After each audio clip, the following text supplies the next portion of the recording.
أعوذ بالله من الشيطان الرجيم. بسم الله الرحمن الرحيم.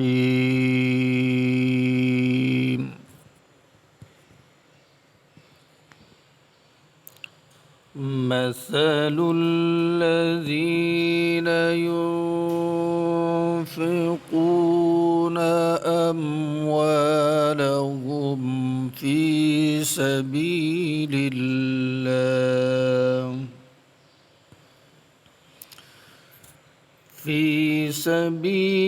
الله كمثل حبة أنبتت سبع سنابل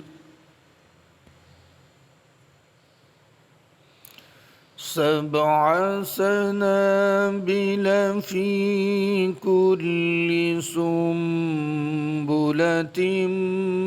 100 حبة والله يضاعف لمن يشاء والله واسع عليم.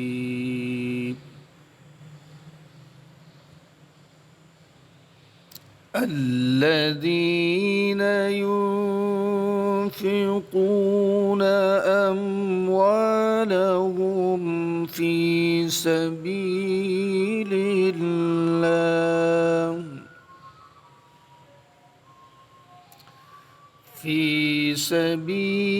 الله ثم لا يتبعون ما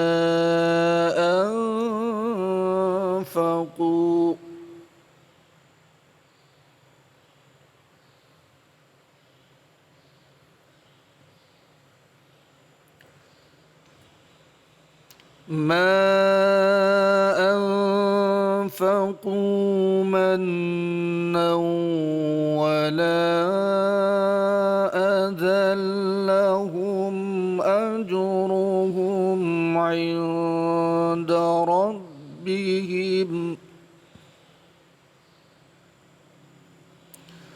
ولا خوف عليهم ولا هم يحزنون.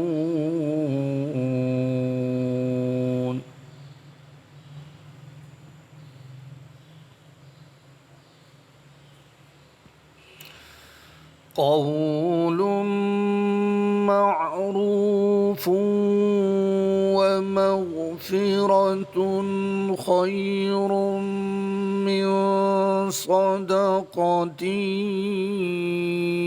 يتبعها أذى والله غني حليم. صدق الله العظيم.